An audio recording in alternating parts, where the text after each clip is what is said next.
I hereby introduce to you Mr. Michael Veazey.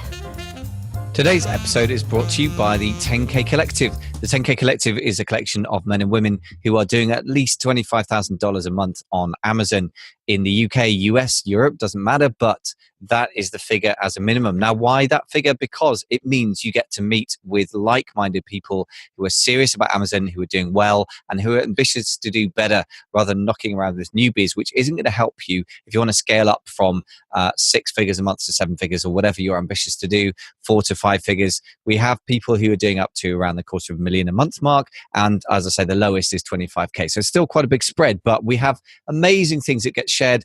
You will get 30 minutes each, minimum of 20, 25, even in a really busy month. And there's only 8 to 12 people at any given meeting. So what do we cover in the meetings? Well, we cover topics from how to stay in stock, make more money by not missing out and not being out of stock, dominating a market and the mindset needed, handling whole container loads, how to predict stock needed, for example, how to get a product on primetime British TV for free, as one of our members did back at Halloween last year. So these are not prescribed by me, and it's not a set course. It is simply what comes up, what you need to handle right now to move your business forward. It's very simple, robust format. It's doing really well. We've got great loyalty from the members.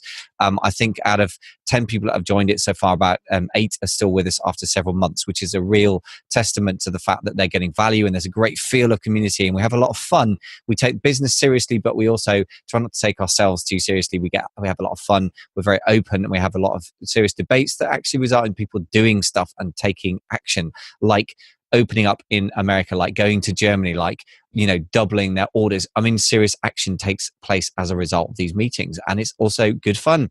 You'll need to be able to get to London, as well as doing 25,000 a month minimum, roughly in dollars, and it's application only. So if you want to check that out, go to amazingfba.com/mastermind. Make sure you click through to the 10K Collective page rather than applying for the Zero to Hero Mastermind, which is just for those who are just starting out. Thanks very much for listening. Now, on with the show. Ladles and jelly spoons, welcome back to the show. This is your host, Michael Veazey from Amazing FBA, for British Amazon sellers and also Americans, if you're listening as well. It's sort of 50-50 splits, lots of Germans and Canadians and various other people, Indians, what have you, listening from around the world. So today we have a very international call with Omer Riaz of yourtasker.com. They are the outsourcing people for e-commerce business owners, including, of course, Amazon. And Omer's based in Long Island, New York, so come to us from across the pond today. Omer, welcome to the show. Thank you, Michael. So, Omer, give us a bit of your background, and first, what brought you to this and what sort of qualifies you to help Amazon sellers with their tasks? Sure.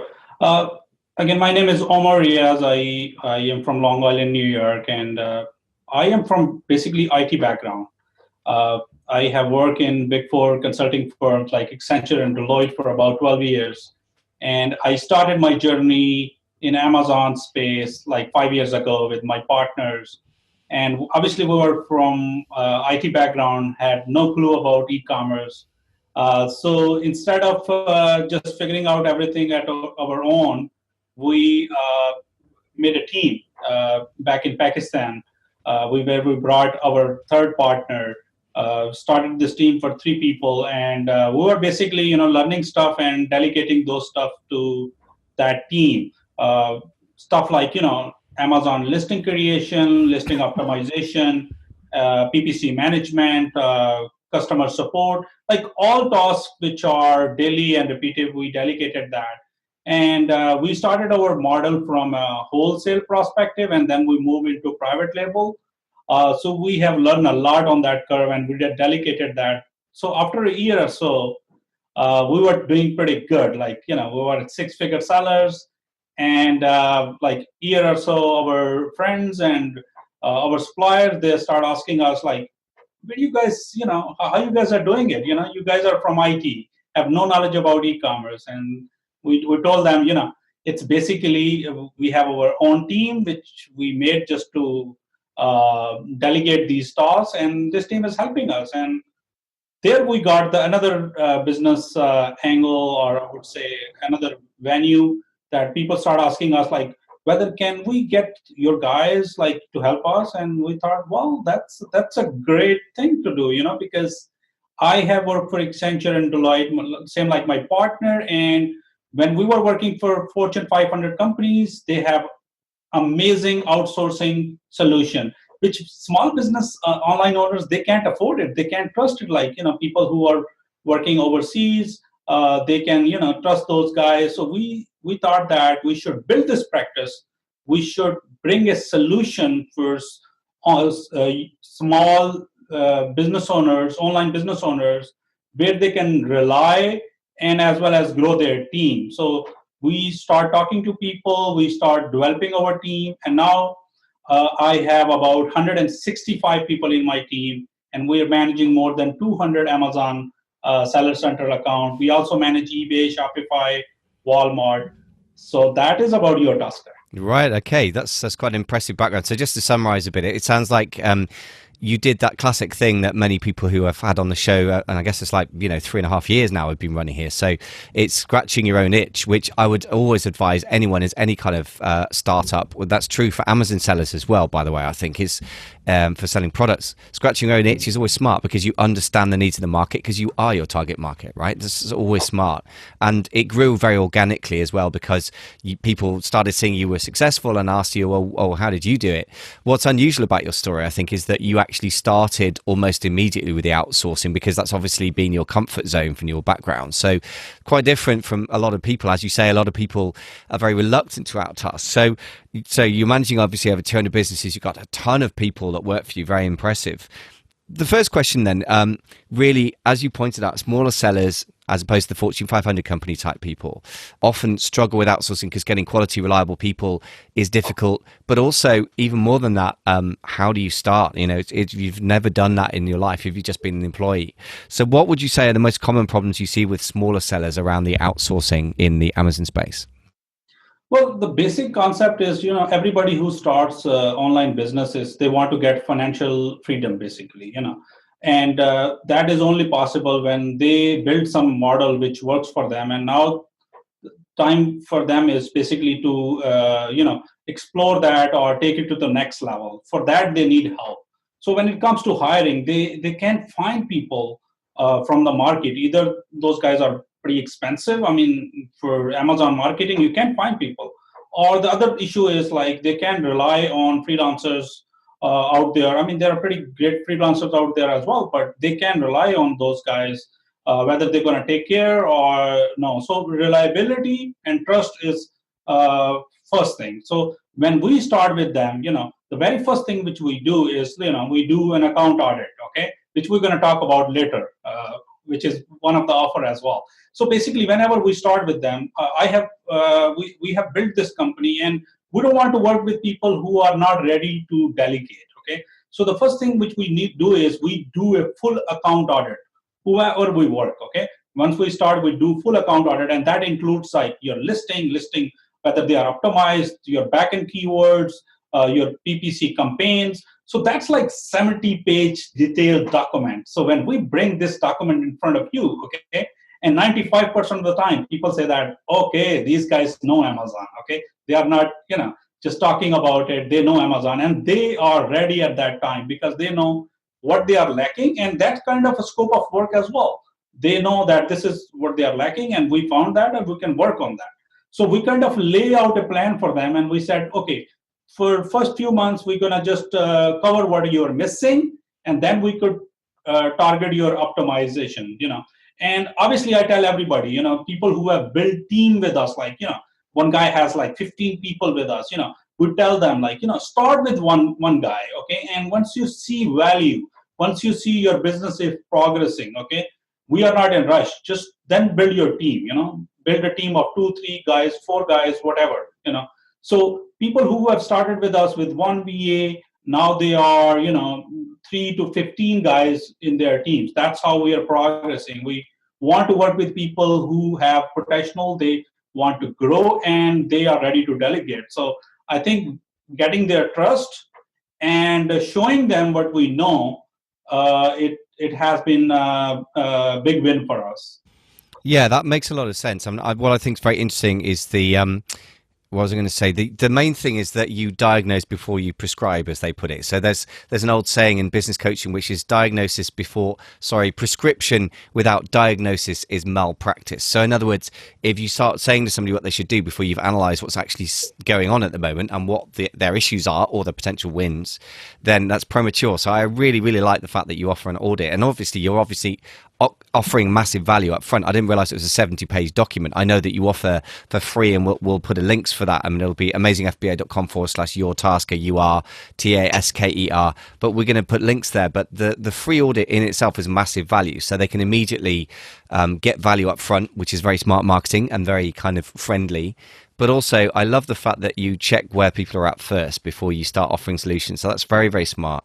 And that's pretty unique in the outsourcing world, as far as I know. I don't think anyone else offers that. So makes a lot of sense. So assuming that you've done your audit then with the seller and you've identified, you look at the listings, you look at the PPC, I guess you're looking at, the overall account as well and the balance of products. What is the next step for somebody if they're considering outsourcing some stuff to you guys?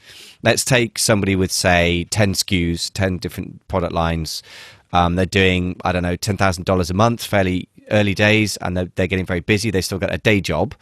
And they come to you, they do the account audit. What's the next step?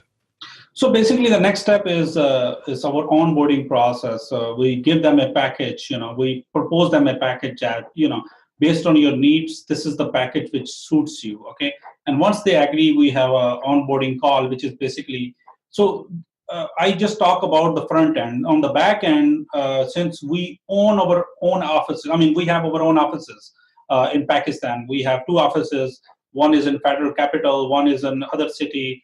Where 165 people coming every day to work, and they basically provide value.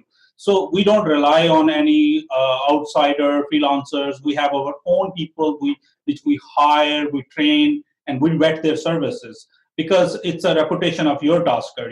So we have those people. So once you should see like how we do onboarding process.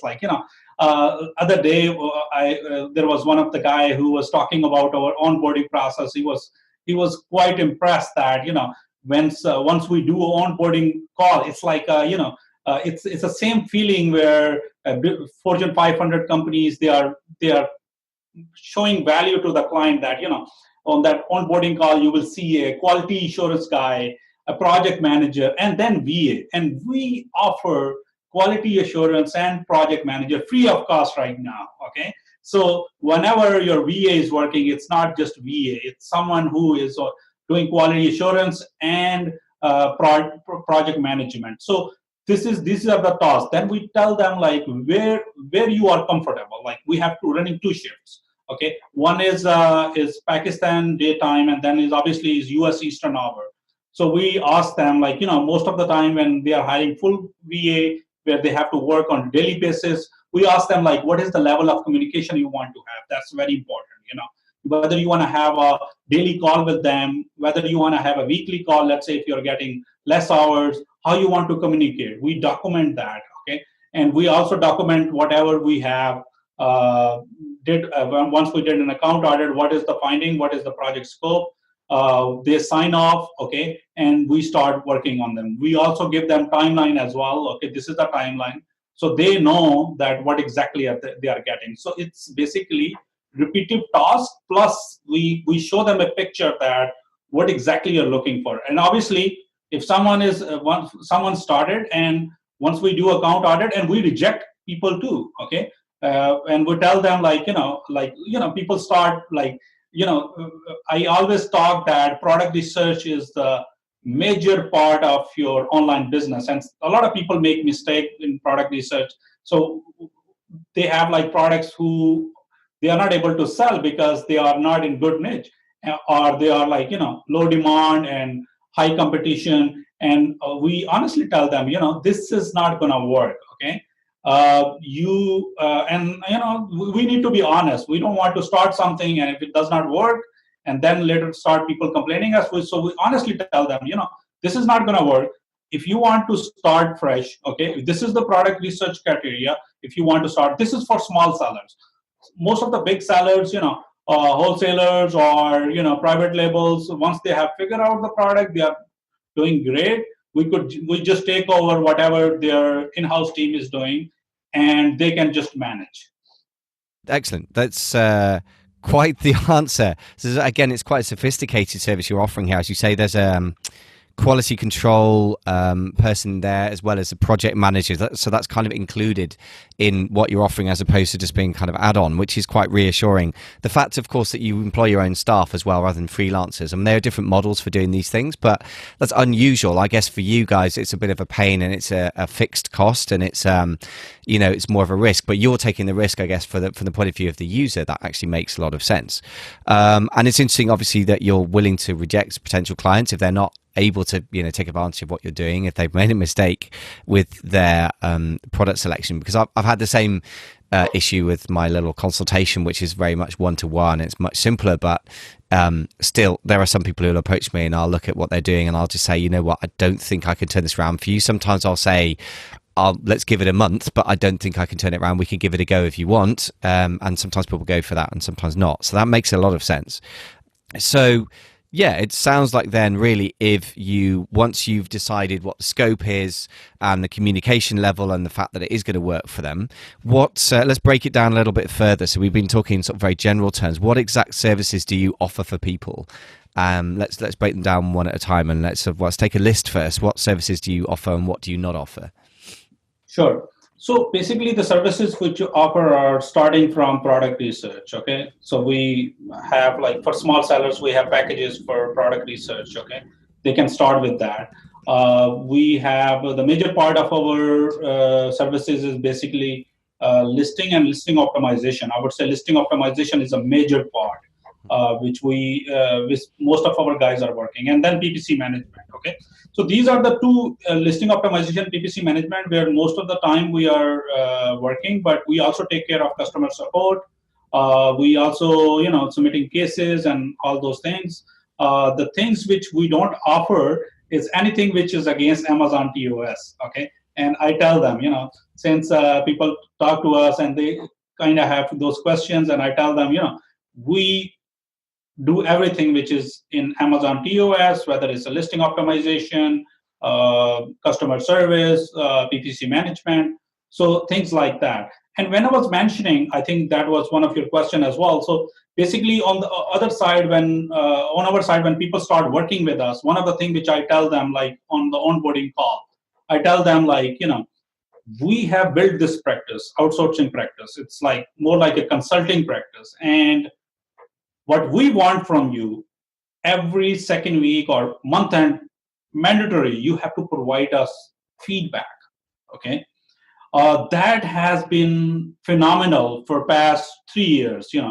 That has helped us a lot, like reshaping our services, bringing more trainings, basically, and whoever is working on your account, okay, they get their bonuses, their performance bonuses based on the feedback. So that feedback is tied heavily to clients' feedback.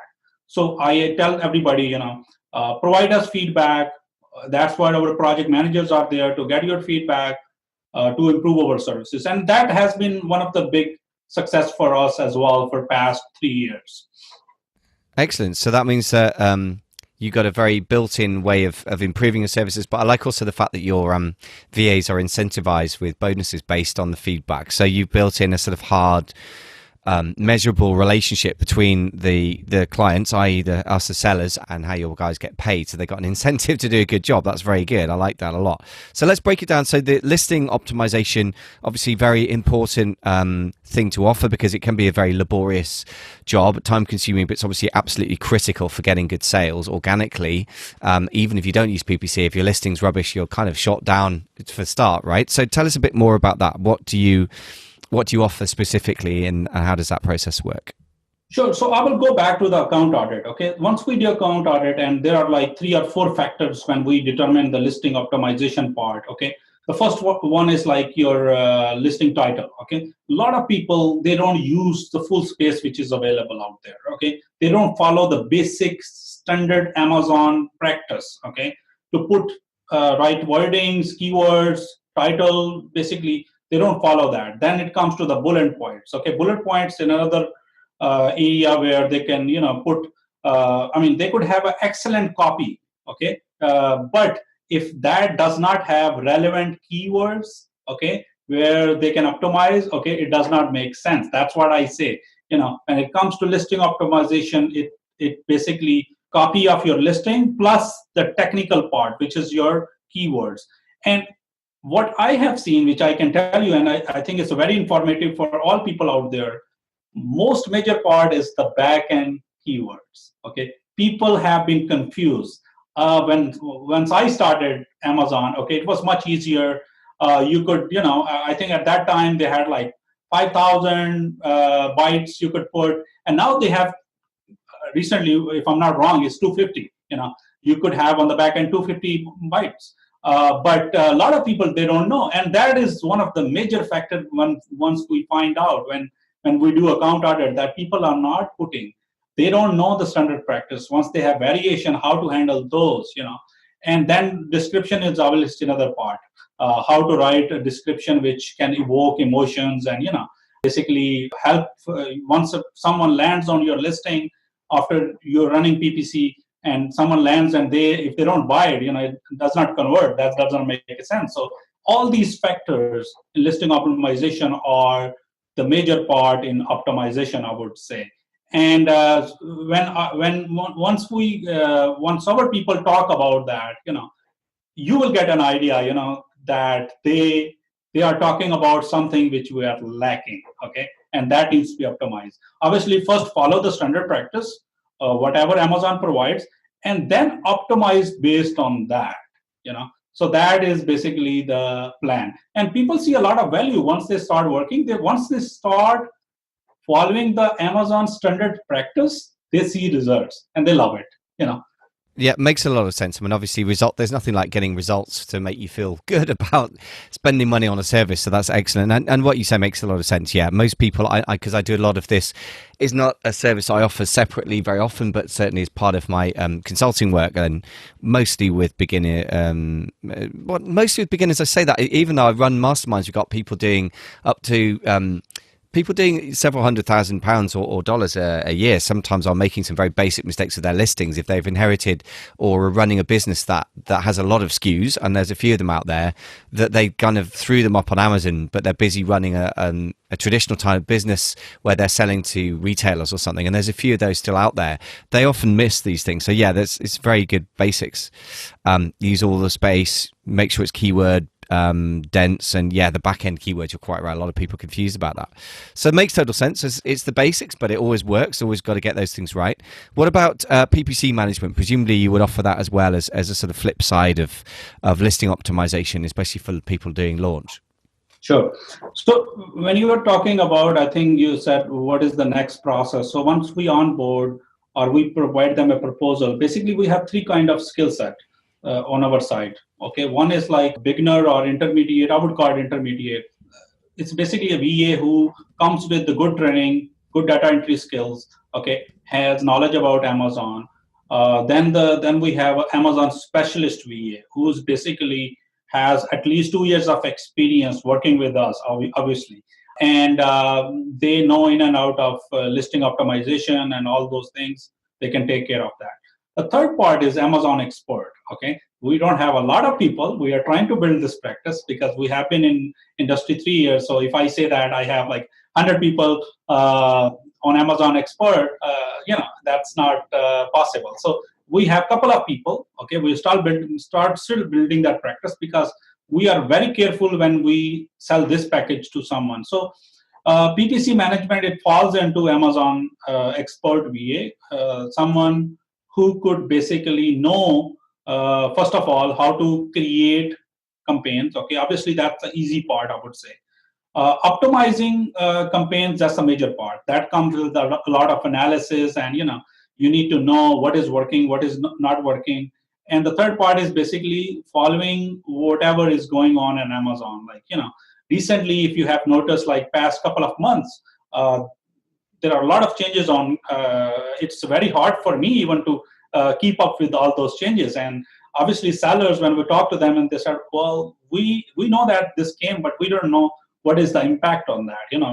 Even though it takes like a small effort or few hours just to start that, so they are not aware of that. So guy who is an Amazon expert, basically would know running campaigns, okay, optimizing campaigns, okay, and whatever your criteria, you can tell us, like, this is the A cost ratio you want to keep. Obviously, we will, once we do analysis, okay, account audit, again back to the basics. We also audit your campaigns as well. Okay, we also, it's a very detailed level. I think I wish I could show you. Basically, it tells you, like, what was the number of sessions you had, what about the traffic which you got on your listing, what was your conversion ratio. So all those factors, those are basic things for running PPC management. So our service is basically 3 packages, based on your needs. We could, because we are also working with some of the marketing agencies, because they white label our services. So we know what to do with Amazon PPC as well. Excellent. Well, that sounds very good. I mean, again, it's nice that you're clear about the sort of 3 levels of expertise you offer, and you're clear about who you are offering and what you're offering. But it's also, I think you're right, that setting up a campaign is one thing in a way that can be quite basic, because if your keyword research is good, you'll know roughly that you're aiming for a handful of keywords that make the big difference in your market, right? But the real art, as you say, is optimizing. It's actually, that's where you don't want to kill off keywords too violently, but you don't want to spend on things that are just producing clicks, i.e. costing you money but not making you sales. But when do you call that? Is it 5 clicks? Is it 10 clicks? There are a lot of quite difficult statistical questions come up quite quickly, right? So I think you're right to call on the fact that optimizing campaigns is where the brain work is needed. So that makes a lot of sense. Talking of keeping up to date with changes, tell me a little bit, do you handle sponsored brands as well as sponsored products? So obviously sponsored brands used to be headline search ads. Some of the more sophisticated sellers I work with in masterminds, in the 10K Collective and the £1 Million Mastermind, are playing with those. It's kind of early days. I don't think anyone's kind of found them amazing or terrible. Do you offer that? And if so, what are your thoughts on that area? Sure. So basically, I told you that we have about 200, more than 200 Amazon accounts, okay? And obviously every account is different, I can tell you that, and their campaigns are different. So whenever there is a new change which came out, like, once you have mentioned, we don't recommend anything unless we have seen the trends, okay? And obviously when we have more than 200 Amazon account, we could see the trends, okay? So once we see the trends, and obviously this is also in the test part as well. I wouldn't say test, but we are looking very carefully, okay, the results and whatever trends are, and so we could develop our own strategy, okay? So whenever we talk about our strategy, it has to come with numbers. We have seen that trend, okay? So that has been, and on the other hand, like right now, if you say that, I mean, I had my account, okay, I don't sell anymore for past 2.5 years because I'm so focused. But we are still figuring out, okay, we're still looking at it, okay, to see the trend. So I don't know if that answered your question, but yes. Yeah, I guess, but you're giving the honest answer, which is we don't have an answer yet, but we're watching the trends and developing it, I guess, this is more or less where everyone else that I know is at with it, so that the smart sellers, because it is early days for that. I mean, I guess there's that sweet spot, isn't there, where something's proven, but not everyone's doing it yet. Maybe we haven't quite hit that with that particular tool, in our armory, the sponsored brands thing. I mean, I think it's the sort of thing where it's probably too early to tell for some people. In 6 months' time, it will be a smart thing to do based on the knowledge, and based on experience. In 2 years' time, it will be completely overcrowded. So, okay, well, one to watch. So, what are the other things you offer? So, you do listing optimization, obviously absolutely critical. PPC management, also very important. You mentioned customer service. So, I guess you offer that. Tell us a bit more about customer service and why. Is that just a low value task you should get off your plate, or do you think that has more importance than it appears?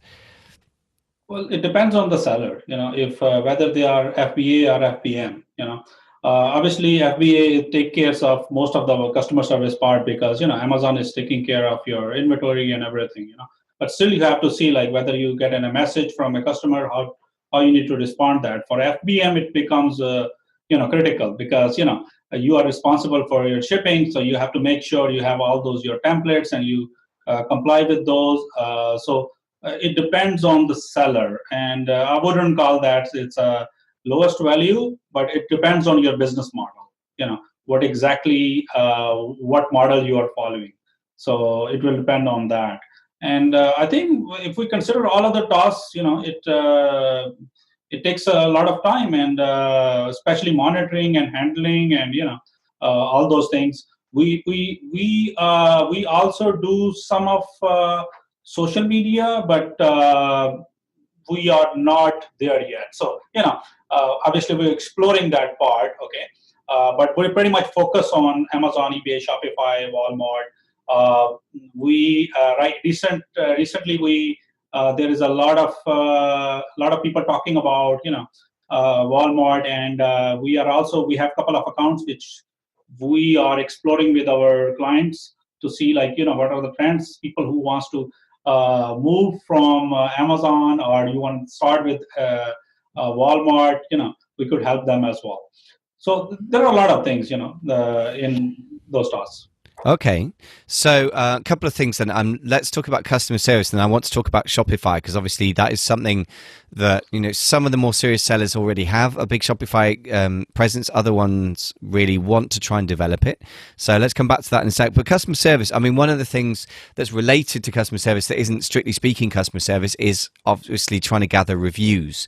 Do you have what can you offer in that area? Because obviously that's a really critical area, and it's getting harder and harder to get reviews, right? I think everyone would agree these days. Amazon's putting review velocity caps on certain SKUs. They removed a bunch of them just before Christmas, or between about October and December. A load of my serious seller friends seem to have some pretty nasty times with that. So what is your specific offering around review gathering, and what do you think are your best practices that you've seen across the 200 accounts that you manage? Sure. So this is one of the questions which we receive from whenever we talk to new customers or new clients. They said, how you can help us with reviews? And obviously we tell them, there are a couple of ways. One is basically providing excellent customer service. Okay, that's the best one. You provide a customer service that people are happy and they provide you a review. Okay. The second is basically follow Amazon standards practice. I remember when I started back in 4 years ago, we could send as many email we could send. Right now there is a restriction. If I'm not wrong, I think you could send one email right now for feedback. Okay. Obviously, you could use one of the tools out there. There are a couple of tools. You could use one of the tools just to send an email and automated email, and get feedback. That is one of the way. But I think the major part is basically customer service. I will give you an example. When I went to one of my clients' warehouse. Okay, and this guy was great seller, has great products. Okay, he was best in finding good products, manufacturing good products. He was talking to a client for about 2 hours. Okay, and he said, well, this guy is not listening to me. And I sat down and I said, well, do you really think that this 2 hours worth of time, 2 hours of time is worth your time? Basically, you could easily develop some of the template. Okay, based on your customer, based on your products, and handle this to a VA who could, talk to that client. And obviously, you can give them, ratio that or margin that, you could offer this to customer. Okay, so they don't get mad, because once you get one review, it takes a lot of positive review to cover that negative review. So obviously, taking care of every customer who is basically, complaining, just offer them, just build your business model that, offer a refund or something if they are complaining, and example would be different. I mean, sample would be different for every sellers. We can't build a standard template for everyone which can use. We tell them that these are the samples which we use. Okay, but obviously we can work with you to customize these. Okay, so our VA who is working on your account can use these. Obviously products are different, so this is one of the way customer service is very valuable in getting feedback. Okay, right. So the usual basics then, I guess. It's excellent customer reviews, follow terms of service. Yeah, as you say, there's not...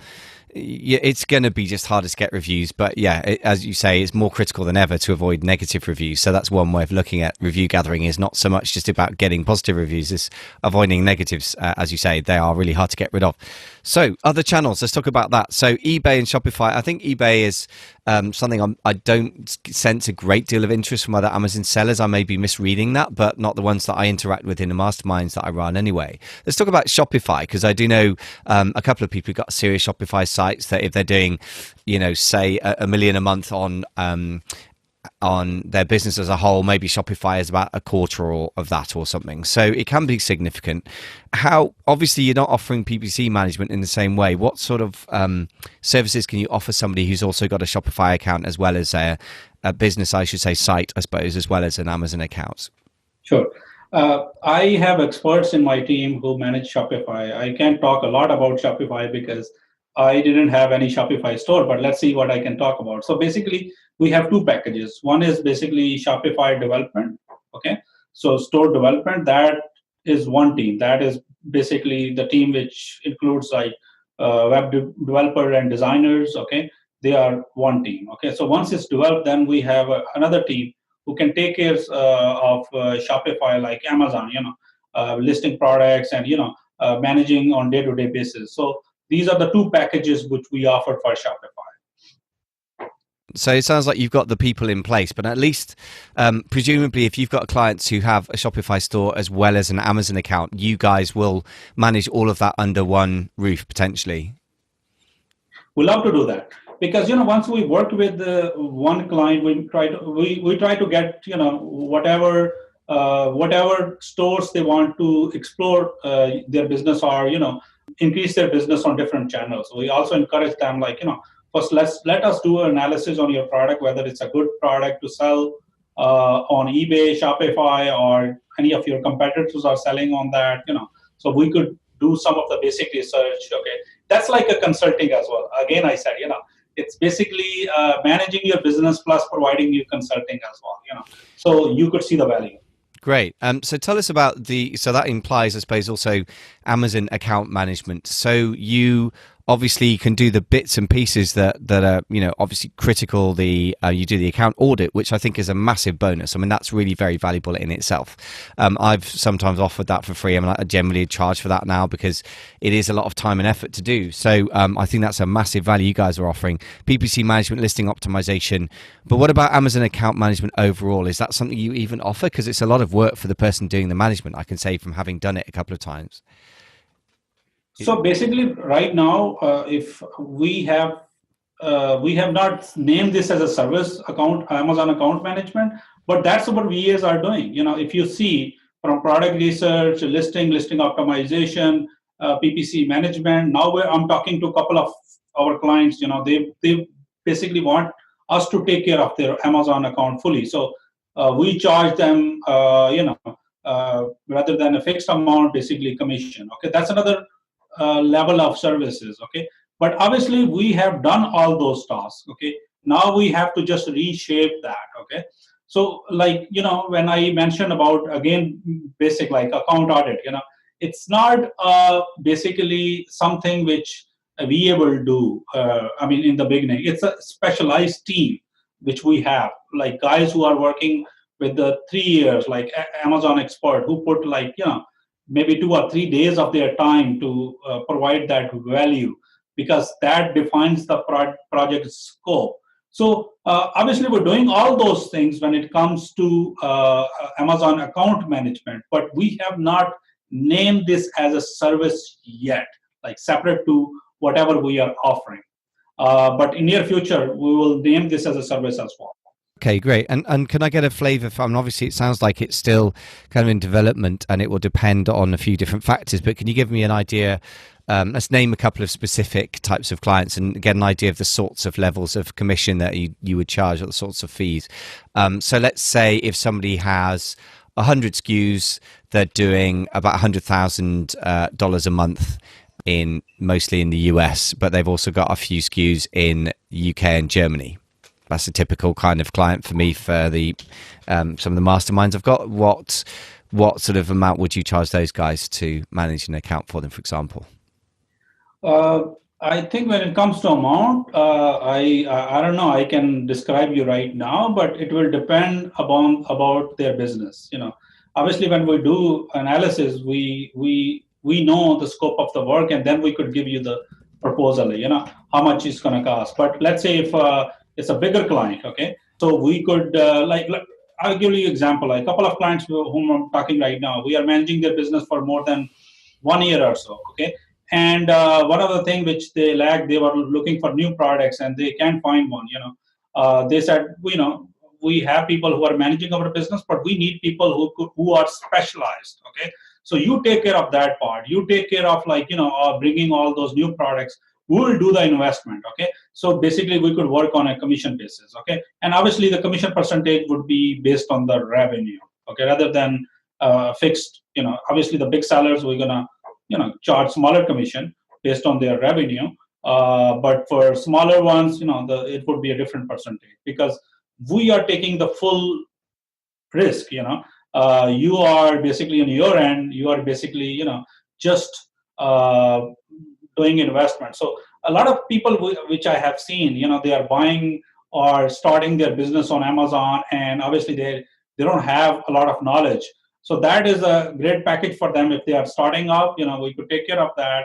Or people who have bigger Amazon accounts and they need a dedicated team, okay, and they don't want to get our packages, so we can work with them on commission basis as well. And that makes sense. And yeah, the bigger revenue they do, the smaller percentage of commission, or the other way around is true. That makes sense as well, because you guys got some quite solid fixed costs your end if you're going to have to project manage. And just to anyone who's thinking of getting accounts managed, having managed accounts for other people just a couple of times, they were pretty small. But there's just so much overhead involved in the agreement and discussion, scoping out the projects. Even creating new listings can be a big job. So it is a big job. If you're asking somebody to do that, don't expect them to do it for cheapo money, because it is a very big job, just to say anybody out there. But equally, if you've got there are some people I've worked with. There's one person who's come to the mastermind in particular recently, whose company's been in business for 4 generations. And, they've got very good products. They've got a nice little niche that is they're very, very dominant in a particular niche, which is always the way to win on the internet, right? In e-commerce, in general, on Amazon in particular. But what they don't have is much of a clue about Amazon. And it's beginning to strike me in his case that the best thing he can do, rather than trying to become an expert in Amazon, he stays expert in his particular area of production and the supply chain and all the other stuff they're good at. And then he just finds somebody like you guys to just run the Amazon wing of his business. And that's unusual for me to find that in the masterminds, but it does happen. So yeah, if that's you, if you're listening, then don't underestimate the value of getting somebody who really knows what they're doing to run your business, but also the Amazon side of it. But don't expect to pay low dollar either, because it's a huge job. It's what I would say. So, listen, very interesting stuff. I think the account audit is something everybody should be getting done because it's free. What the hell have you got to lose? A 70-page document by guys who've got 200 employees working at this full time. They work with 160 or something, wasn't it? And 200 Amazon accounts managed. That you're going to have a lot of expertise. So it would be ridiculous not to do it, in my opinion, guys. AmazingFBA.com/UR Tasker, URTAS for sugar, KER. So that's the first thing I would say. That free is a risk-free price point for you. So hopefully, Omer, you won't regret putting this offer out to the listeners, because you could end up with a lot of work there. Any last minute advice for people who are considering outsourcing stuff? Let's split it into 2 sets of people. One is with people who say doing their first few thousand or few tens of thousands of dollars a month. What would your advice be for those guys? Sure. The very first point which I want to raise is basically that account audit which we're talking about. We normally charge around $200. So for this show, okay, and obviously, Michael, you will put the link below. You will get free, okay, through that link. Okay, that's the first thing. Okay, and obviously, it's I'm telling you that it has a great value, and you have basically, you are not obligated to start, if you don't see any value. Okay, that's the first thing. The advice which I have for small sellers or the big sellers, try to, whenever you start, whether you work with your tasker or any other agency or any other outsourcing practice, try to list down all of your tasks which you want to delegate. Okay, you need to be ready to delegate. That's the very first thing. Otherwise, if you are micromanaging, okay, that's not going to work. Basically, the life of an entrepreneur is all about getting financial freedom and get more time for yourself, other than you would be doing a full-time job, whatever you are doing before starting this business, or whatever. So basically, what you want to do is you want to list down all the tasks, okay, and then in the future, once it start working, okay, you start managing those tasks. You see, like, people are managing it. You move to the next level, okay. You work on the strategy. You focus on things which are money making. Bringing new products. You are good in something. Just focus on that. So that is the biggest success for all the people whom we are working. They are focusing on their strength, okay, and they are basically outsourcing all their weaknesses to people who could work on those. And when it comes to outsourcing, try to find people who are expert, whom you don't have to train, okay, so they can take care of that. Otherwise, you would be training, you will be doing all the other stuff. So that will take a lot of your time, and obviously people get frustrated. A lot of people, when they come to us, they are already frustrated. They have tried different things, okay, and it is a hard job for us to convince those guys, let's do it again. So try to list down all the tasks, okay. Define your project scope, okay. What do you want them to achieve? First, work on the tasks which can be delegated, okay, and obviously give them some time, okay, to show you something. It takes some time. Even for if you start PPC, it takes some time to see the result, okay. If you optimize your listing, it takes some time to see the result. Give them some time, but hire people who are an expert. So that is my advice. That makes a great deal of sense. So just to reflect that back, make sure you're ready to delegate. If you're micromanaging, it's not going to work. That makes a lot of sense. And actually, it can be very, very big mental corner to turn, I think. But actually, it's chicken and egg. If you decide you're going to outsource something and then you go through the process, the going through of the actual process, handing it over, forces you to think about what you're trying to achieve, what outcomes you want, and what you're prepared to let go of and what you're not prepared to let go of. And I think actually you may discover that everything you do can be done better by somebody else for less money, which if you're a freelancer or an employee by background, if you're in an office and you discovered that, you would be in great danger of losing your job. So the mentality of hanging on to a task can really be very strong if you've had that background. And that's been my experience of working with Amazon sellers, consulting with them. If they're new, it's like you need to get over that. You need to be very, very happy when you find that somebody else can do a job better than you and cheaper, and you own the business. This is great news. So you need to embrace it. And I would say for me, that's just to add my experience of that's the single most important thing. You need to flip that thinking on its head, 180-degree turn. And then the other thing you're saying, find people who are an expert and you don't have to train them. That's absolutely critical, I think, for me. I mean, having to train people in stuff which are very, very standardized, like Amazon listing optimization, for me is just reinventing the wheel. That's a painful thing to do. So I couldn't agree more. Don't reinvent the wheel. You don't need to. So thank you very much for some excellent general advice. And I think the once again, folks, the audit, it's free. It's worth $200. A 70-page document produced by guys who do this all day. I mean, that is definitely worth a lot of money. I think $200, frankly, is quite cheap. I mean, 70 pages must take ages of man hours to produce. So if that's free, I would get in there straight away, no question. And then what you do after that is a bonus. AmazingFBA.com/yourtasker. TAS for sugar, KER. And Omar, thank you very much for coming on. Be lovely to have you on in, say, 6 to 12 months and see what your development is in terms of thinking about the latest PPC campaigns and whether sponsored brands and headline ads are worth doing, and also to hear a bit more about your account management experiences as well. But for the moment, thank you so much for coming on. It's been fantastic value. Yeah, thank you for having me. My pleasure.